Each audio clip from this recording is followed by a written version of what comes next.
Good evening students, and today we are discussing about the one more topic, differences between economic growth and economic development. ఆర్థిక వృద్ధి మరియు ఆర్థిక అభివృద్ధి మధ్య గల తేడాలు. సో ఇక్కడ మనం గమనించినట్లయితే గనక ముఖ్యంగా మనము లాస్ట్ క్లాస్ లో ఏం చెప్పాం చెప్పండి, micro economics and macro economics గురించి చెప్పడం జరిగింది. సో ఇందులో ముఖ్యంగా మనం గమనించాల్సినటువంటి విషయం ఏమిటంటే,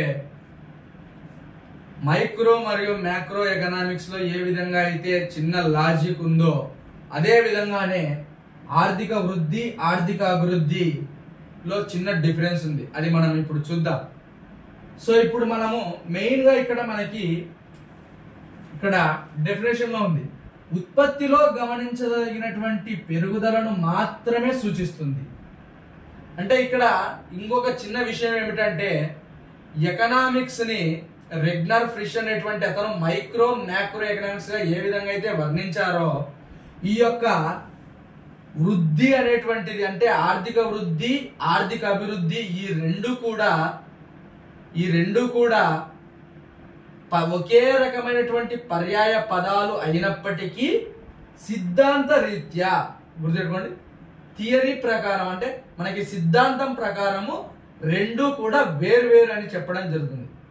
సో ఇక్కడ ముఖ్యంగా మనం గమనించాల్సినటువంటి విషయం ఏమిటంటే, ఎకనామిక్ గ్రోత్ ఆర్థిక వృద్ధిలో ఉత్పత్తిలో గమనించదగినటువంటి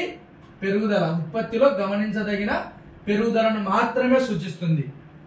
తర్వాత వ్యక్తి శారీరక పరిమాణంలో వచ్చే మార్పులను ఆర్థిక వృద్ధితో సూచిస్తాము. సో ఇక్కడ మనకి మెయిన్ గా ఏమిటంటే గనక మనం గమనించాల్సింది అర్థమవుతుందా అందరికి? సో ఉదాహరణకి ఇప్పుడు ఒక పరిశ్రమ తీసుకుందాం.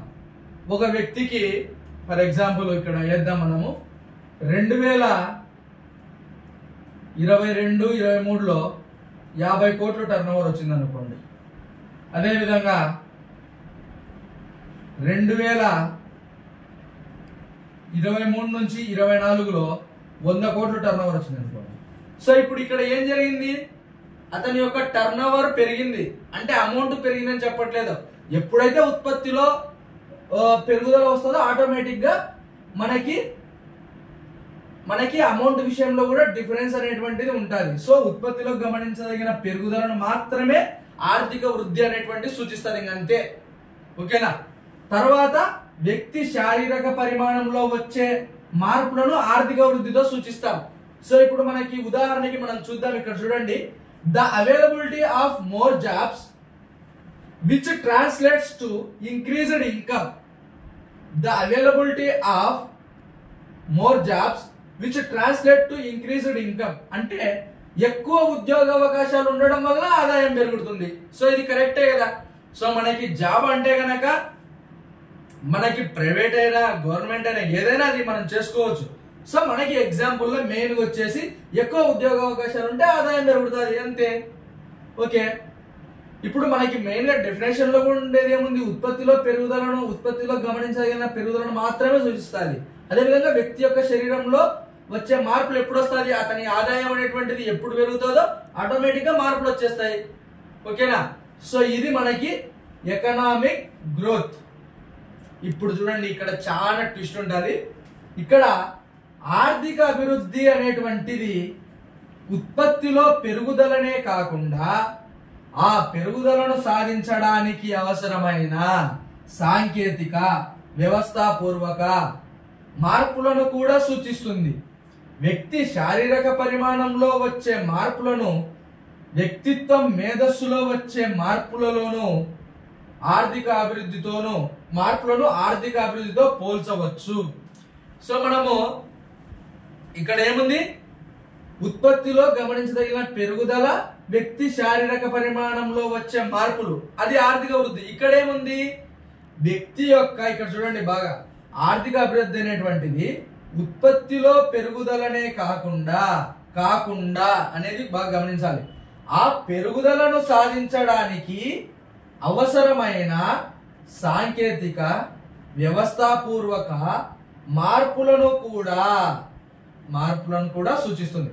ఇప్పుడు ఉత్పత్తిలో పెరుగుదల అంటే ఫర్ ఎగ్జాంపుల్ మనకి ఇప్పుడు లేబర్ ఇంటెన్సివ్ టెక్నిక్ యూజ్ చేస్తాం అనుకోండి, అంటే ఒక పరిశ్రమలో ఎటువంటి మిషన్స్ లేకుండా అన్ని వ్యక్తుల యొక్క అంటే శ్రామికులతోనే చేపించామనుకోండి, మనకి ఉత్పత్తి అనేటువంటిది పెరుగుతుందా తగ్గుతుందా?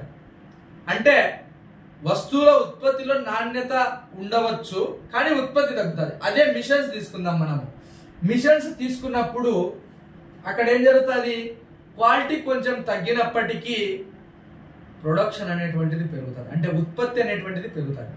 తక్కువ సమయంలో ఎక్కువ ఉత్పత్తి సాధించాలంటే గనక క్యాపిటల్ ఇంటెన్సివ్ టెక్నిక్స్, అంటే గనక మూలధనం ద్వారా మిషన్స్ పెట్టి మనం చేపించుకుంటాం. ఓకేనా?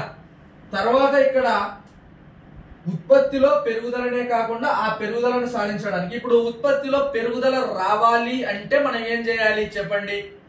టెక్నికల్ గా మనము మిషనరీస్ ద్వారా ఉత్పత్తిని పెంచుకోవడానికి ప్రయత్నించాలి.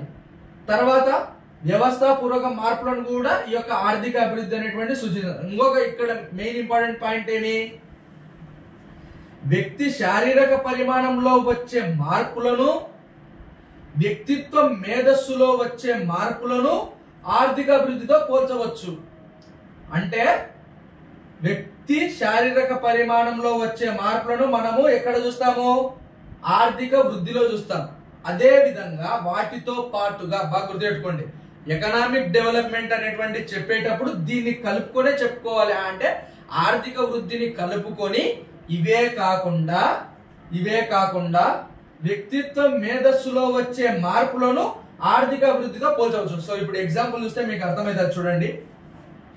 ఇక్కడ ఎకనామిక్ డెవలప్మెంట్ కి మనము చూడాల్సినది ఏమిటంటే గనక ఇన్ఫ్రాస్ట్రక్చర్ డెవలప్మెంట్, దీనినే తెలుగులో అవస్థాపన సౌకర్యాల అభివృద్ధి అంటాం. అవస్థాపన సౌకర్యాలు అంటే మీరు ఏం టెన్షన్ అవ్వాల్సిన పని లేదు. అవస్థాపన సౌకర్యాలు అంటే ఉదాహరణకి మనము మనం అగ్రికల్చర్ సెక్టర్కి వెళ్దాం. అగ్రికల్చర్ సెక్టర్ లో మనం పంట పండించిన తర్వాత, ఫర్ ఎగ్జాంపుల్ ఏదైనా ఒక పంట పండించిన తర్వాత రోడ్డు రవాణా, నీటిపారుదల సౌకర్యాలు, గిడ్డంగి సౌకర్యాలు. గిడ్డంగులు అంటే కనుక మీరు మళ్ళా కొత్త పదం అనుకోవద్దు. గిడ్డంగులు అంటే ఏమి, గోడౌన్స్, కోల్డ్ స్టోరేజెస్, ఈ విధంగా. సో ఇన్ఫ్రాస్ట్రక్చర్ డెవలప్మెంట్ అనేటువంటిది ఉండాలి. అగ్రికల్చర్ డెవలప్మెంట్, వ్యవసాయ అభివృద్ధి, సో ఇది కూడా దీనికి కిందికి వస్తుంది. తర్వాత సర్వీస్ సెక్టర్ గ్రోత్. ఎప్పుడైతే ఇప్పుడు మనము మామూలుగా మనం చెప్తుంటాం కానీ agriculture is the back bone of Indian economy అని చెప్తుంటాం, కానీ ఇప్పుడైతే ప్రజెంట్ గా మనం తీసుకున్నట్లయితే సర్వీస్ సెక్టర్ గ్రోత్ అనేటువంటిది ఎక్కువగా ఉంది నిజానికి, వాస్తవంగా చెప్పాలంటే గనక. ఎందుకంటే గనక విద్య, వైద్యం, బీమా, బ్యాంకింగ్ అన్ని దీనిలోనే ఉంటాయి. ఓకేనా? సో ఇక్కడ ఏముంది, తర్వాత అర్బన్ డెవలప్మెంట్, పట్టణీకరణ అభివృద్ధి మొదలైనవి. సో ఇవన్నీ కూడా ఎకనామిక్ డెవలప్మెంట్ లేకి వస్తాయి. సో ఇప్పుడు గమనించండి, ఎకనామిక్ గ్రోత్ కి ఎగ్జాంపుల్ ఏముంది, ఎక్కువ ఉద్యోగ అవకాశాలు ఉంటే ఎక్కువ ఆదాయం ఉంటుంది, ఇంకంతే, ఇంకేం మాట్లాడకూడదు. ఉద్యోగ అవకాశాలు ఎక్కువ ఉన్నాయా, ఆటోమేటిక్ గా ఇన్కమ్ అనేటువంటిది ఇంక్రీజ్ అవుతుంది, ఆదాయం పెరుగుతుంది. కానీ ఇక్కడ ఏముంది, దీనితో పాటుగా, అంటే ఇంకా సింపుల్ చెప్తా చూడండి, ఎక్కువ ఉద్యోగ అవకాశాలతో పాటుగా infrastructure development, service sector growth, agriculture development, urban development, ఇవన్నీ కూడా ఉంటేనే మనము ఆర్థిక అభివృద్ధిని సూచించవచ్చు. సో అర్థమైందా? అండ్ నెక్స్ట్ వచ్చేసి ఈ యొక్క ఆర్థిక అభివృద్ధిని సూచించడానికి మనకి కొన్ని సూచికలు ఉన్నాయి. Indicators of economic development. What is that? Indicators of economic development. So అందులో మొట్టమొదటిది ఎన్ఐ. ఎన్ఐ అంటే నేషనల్ ఇన్కమ్. దీన్నే తెలుగులో ఏమంటాం? జాతీయ ఆదాయం. జాతీయ ఆదాయం అంటే ఏమి? ఒక దేశంలో ఒక సంవత్సర కాలంలో ఉత్పత్తి అయిన అన్ని అంతిమ వస్తు సేవల విలువలను వాటి మార్కెట్ ధరలచే హెచ్చించగా వచ్చేదే జాతీయ ఆదాయము. ఒక దేశంలో ఒక సంవత్సర కాలంలో ఉత్పత్తి అయిన అన్ని, బాగా గుర్తుపెట్టుకోండి, అన్ని అంతిమ అంటే చివరి అని, అంతిమ వస్తు సేవల విలువలను వాటి మార్కెట్ ధరలచే హెచ్చించగా వచ్చేదే జాతీయ ఆదాయం. తర్వాత పిఐ అంటే పర్సనల్ ఇన్కమ్, తెలుగులో ఏమంటాం? తలసరి ఆదాయము. ఏమంటాం? తలసరి ఆదాయము. తలసరి ఆదాయం అంటే ఏమి చెప్పండి? ఒక దేశ ఆదాయాన్ని ఆ దేశ జనాభాచే భాగించగా వచ్చేదే తలసరి ఆదాయము. ఒక దేశం ఆదాయాన్ని ఆ దేశ జనాభాచే భాగించగా వచ్చేదే తలసరి ఆదాయం. తర్వాత స్టాండర్డ్ ఆఫ్ లివింగ్, జీవన ప్రమాణ స్థాయి. జీవన ప్రమాణ స్థాయి అనేటువంటిది ఏ విధంగా చెప్తాం చెప్పండి? మనకి పేరులోనే ఉంది, జీవన ప్రమాణ స్థాయి అనేటువంటిది. అంటే వారి యొక్క జీవనానికి గాను వాళ్ళు అక్షరాస్యుల నిరక్షరాస్యుల అనేటువంటి దానిలోకి వస్తుంది. తర్వాత PQLI, physical quality of life index. Physical quality of life index. So ఇందులో ఏం గమనించాలి మనము? మనకి ఇక్కడ కూడా పేర్కొన్నది శారీరకంగా భౌతిక ప్రమాణ జీవన స్థాయి. వాళ్ళు ఫిజికల్ గా బలహీనంగా ఉన్నారా అనేటువంటిది మనం ఇక్కడ గమనించాలి. ఎందుకంటే కనుక మనకి ఖచ్చితంగా ఎకనామిక్స్ లో కొన్ని రకాలైనటువంటి అంశాలు ఉంటాయి, అది మనం బాగా గుర్తుపెట్టుకోవాలి. మనకి పేర్లోనే ఉంటాయి కొన్ని. ఓకేనా? తర్వాత వచ్చేసి నెట్ ఎకనామిక్ వెల్ఫేర్, నికర ఆర్థిక సంక్షేమ సూచి. నెట్ అంటే ఏమి? అప్పటికప్పుడు మనము బాగా గుర్తుపెట్టుకోవడానికి పబ్లిక్ కన్సంప్షన్ ఏ విధంగా ఉంది అనేటువంటి, ప్రజల యొక్క వినియోగ స్థాయి ఏ విధంగా ఉంది అని చెప్పేసి. తర్వాత HDI, హ్యూమన్ డెవలప్మెంట్ ఇండెక్స్, మానవ అభివృద్ధి సూచిక.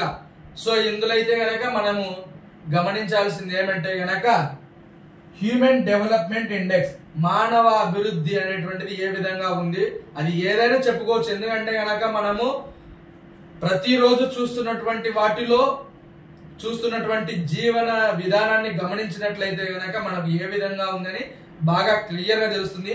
సో ఇక్కడ యొక్క ఆర్థిక అభివృద్ధి సూచికలో ముఖ్యంగా మనం గమనించాల్సినటువంటి విషయం ఏమిటంటే ఇక్కడ చెప్పినటువంటి జాతీయ ఆదాయం, personal income, standard of living, PQLI, net economic welfare development. ఓకేనా? Net economic welfare index, net economics welfare index, HDI, ఇవన్నీ కూడా మనకి 2 మార్కులకు రావడానికి చాలా అవకాశం ఉంటుంది. వీటిలో ఏదో ఒకటి మనకి 2 మార్కులు, ఇంటర్మీడియట్ పిల్లలకి 2 మార్కులకి రావడానికి చాలా ఇంపార్టెంట్ ఇవి. వీటిలో ఖచ్చితంగా 3 క్వశ్చన్స్ ఖచ్చితంగా వస్తాయి. So differences between economic growth and economic development అనేటువంటిది మీరైతే బాగా గుర్తుపెట్టుకోండి. సో ఈ యొక్క వీడియో మీకు నచ్చినట్లయితే కనుక మీ ఫ్రెండ్స్ కి ఖచ్చితంగా షేర్ చేయండి. ఎందుకంటే కనుక మనకి హాఫ్ ఇయర్లీ ఎగ్జామ్స్ కూడా తొందరలోనే వస్తాయి, తర్వాత ప్రీ ఫైనల్ ఎగ్జామ్స్ లో కూడా ఉపయోగపడతాయి. సో ఇందులో ఏమైనా డౌట్ ఉంటే మీరు ఖచ్చితంగా నాకు కామెంట్ సెక్షన్ లో కామెంట్ చేయొచ్చు. నేనైతే కనుక మీకు ఖచ్చితంగా రిప్లై ఇస్తాను, no problem. Thank you all.